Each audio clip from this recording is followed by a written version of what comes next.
Welcome back to the BrideLawyer Podcast, where fairy tales meet the fine print. I'm Shari. And I'm Morgan, your favorite mother-daughter legal duo who can turn a panic into a plan.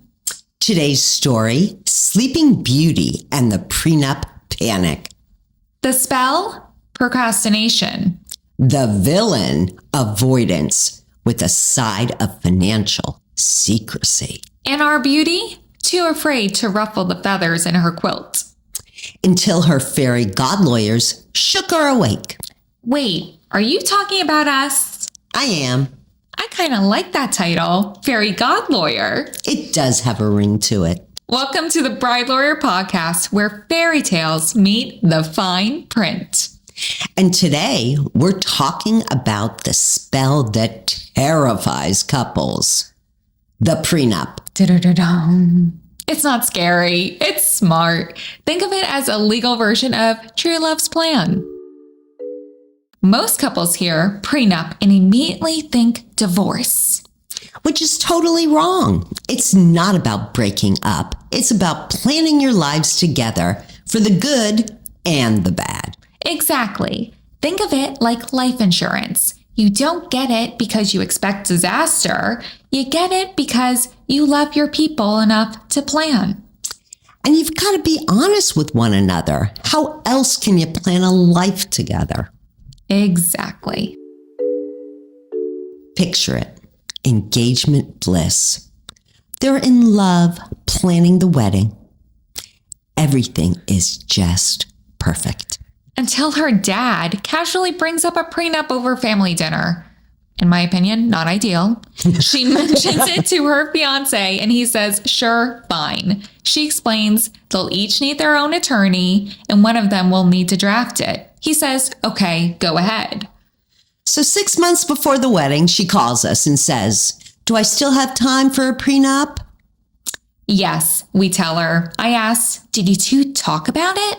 She says, yes. So we set up our first meeting. We did. Except they really didn't talk about anything, did they? Nope, not at all. But that's okay. 6 months is plenty of time. We go over her assets, his assets, their incomes, plans, and goals. We explain her rights and give her homework, get full financial disclosure together, and talk with him honestly. Because in New Jersey and most other states, prenups require full financial disclosures, voluntary agreement, and informed consent. Each person needs their own lawyer and enough time to review it so no one can claim coercion later. So she gets enough, together. We draft the first version. She gives it to him and says, have your attorney review this. And what happens? Crickets. Millions of them. Wouldn't wake up our Sleeping Beauty. Total silence. He nods, says, yeah, I'll find an attorney. Then changes the subject to the bands, the bar, the napkin color even. Classic deflection. Weeks go by, nothing. Every time she brings it up, he says, I'm on it. Which really means, I don't want to show anyone my finances. Exactly. He's not ready for transparency, and she doesn't want to push. She's worried that if she presses too hard, he'll back out. But that almost never happens, does it?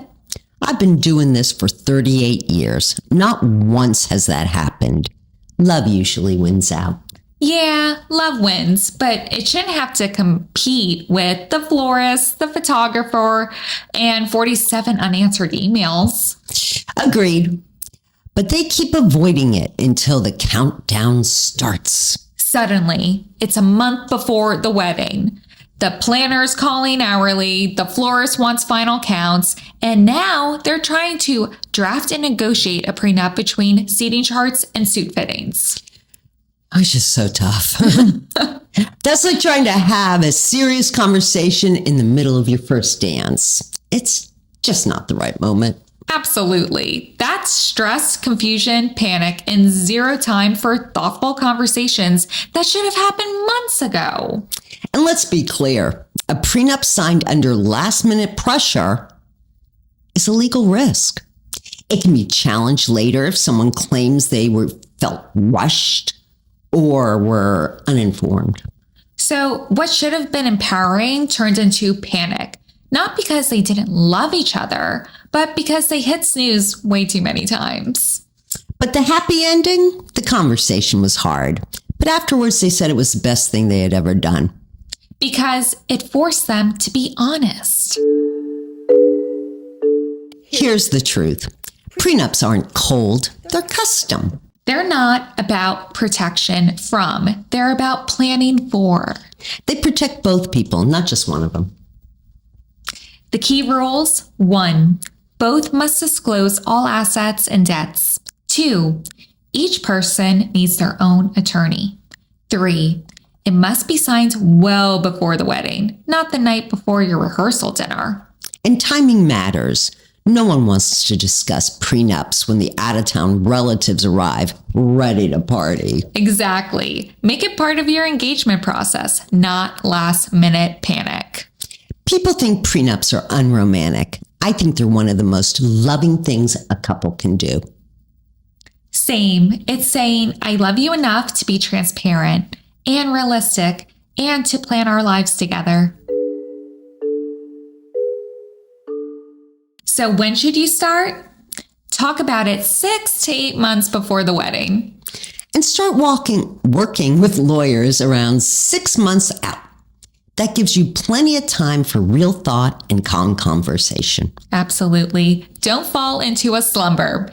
Get it done early and move on with peace of mind. And don't hide your assets. Full disclosure keeps the agreement valid. You can even include family gifts, inheritances, and yes, pets. And you can always update it later if things change. Postnups and amendments exist for a reason. Absolutely. If your fiance panics, start with why you want one, not fear, but fairness and security. Real honesty and a shared vision, that's the true magic. And the magic combo. So, what's the moral? True love signs with both eyes wide open. A prenup isn't a breakup plan, it's a blueprint. And every strong marriage starts with honest communication. And don't sleep on it about something important to you and that partner you plan to sleep with for the rest of your life. Thanks for joining us for the BrideLawyer Podcast. Next week, the kingdom of too many opinions. It's all about family. Of course it is.